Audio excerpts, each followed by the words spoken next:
Tēnā koutou. I'm Bruce Munro, and with me is International Relations Specialist Professor Robert Patman. And this is Global Insight.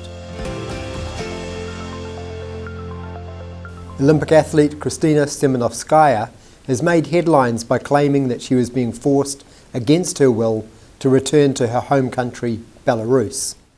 It's not the only time that Belarus has been in the news this week. Welcome, Robert. Morning, Bruce.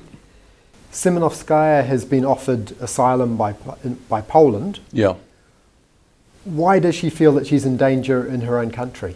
Well, I think we ought to explain that Belarus has been in a state of turmoil since elections last year in August, when Alexander Lukashenko, the president, apparently lost but refused to accept the result and claimed he won. And the opposition leader, Svetlana Tikhanovskaya, she was forced to flee to neighbouring Lithuania. And so since then there's been a real crackdown.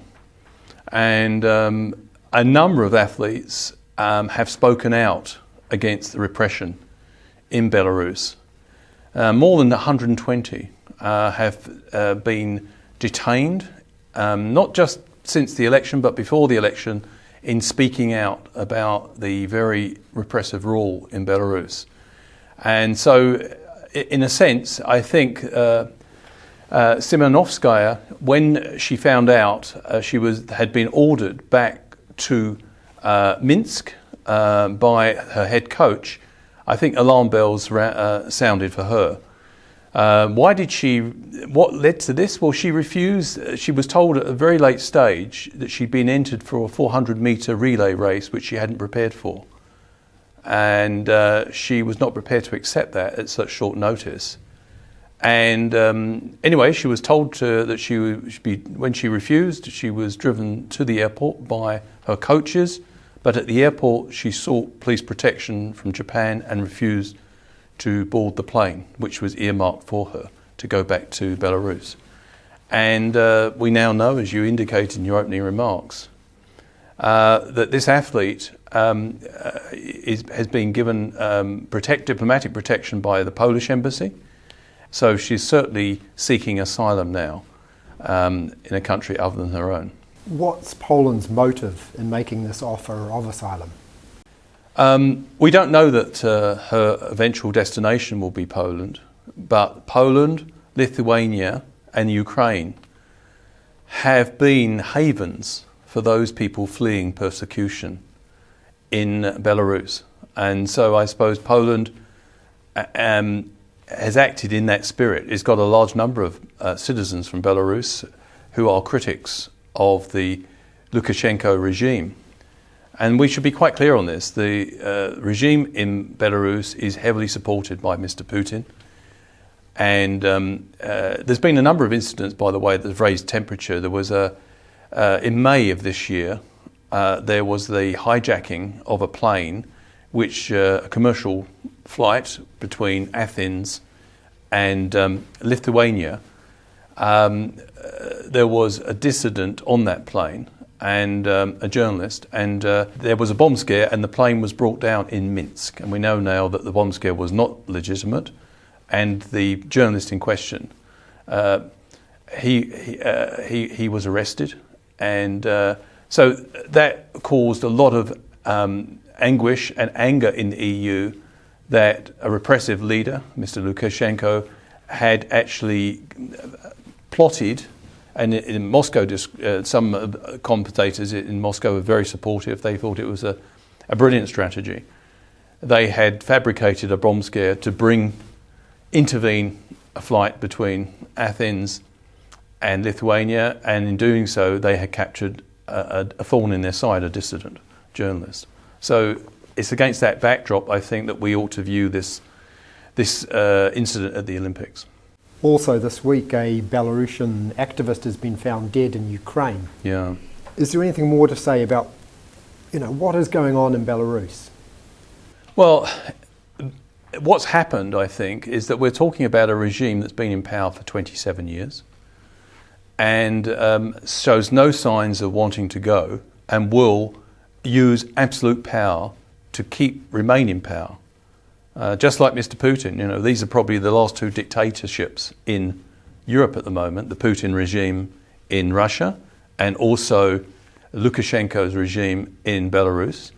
Belarus is totally economically and politically now dependent on Mr. Putin's support. And basically, Lukashenko, first of all, crushed the widespread protest that occurred with what many people saw as a rigged election in August.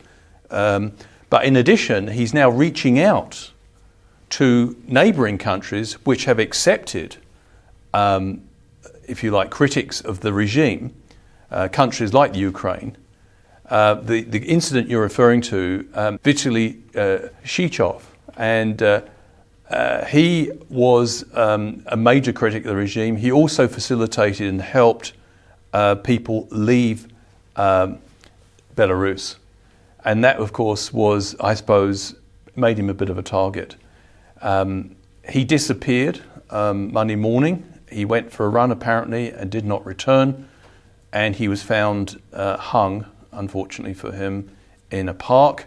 Initially, people thought it was suicide, but then there was the Ukrainian police are now treating it as murder. He had a broken nose, and there were signs of other blows around his body. But I think it was a murder, perhaps disguised as suicide. But this shows that the regime, Lukashenko, what's he up to? He is really fighting a losing battle, because it seems that in this interconnected age, it's very difficult to silence people, and Belarus has poor relations with many of its neighbours, and many of these countries are acting as havens for critics of the regime. What he is doing is, I suppose, Mr.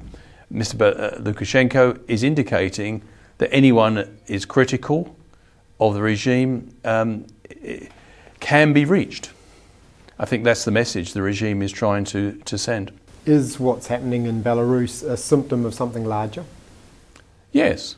I mean, it's a symptom of the fact that the days of being able to stage manage and have choreographed elections where one candidate gets 99.9% of the vote and everyone else knows that's not really true, is over. And what is interesting is that Svetlana Tikhanovskaya, who is the opposition leader in exile now, the reason she entered politics, she was not an activist at all, was because her husband, who was a political activist, was arrested. And she took his place as leader of the opposition. She had no political experience. And by all accounts, she won the election. And now she's in Lithuania. Interestingly, she met 2 days ago, our time, on the 3rd of August, with the leader of the UK and the foreign minister, leader of the UK being Boris Johnson and foreign minister being Mr. Raab.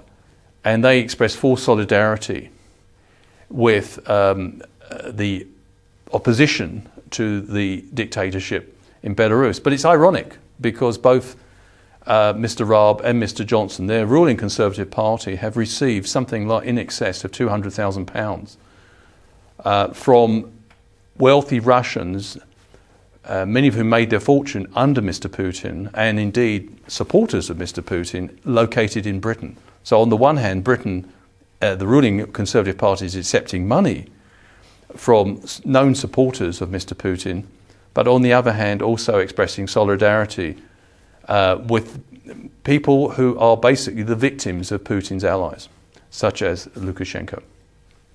A complicated web. Thank you, Robert. Thank you. And thank you for watching. Catch us next time on Global Insight. Noho ora mai.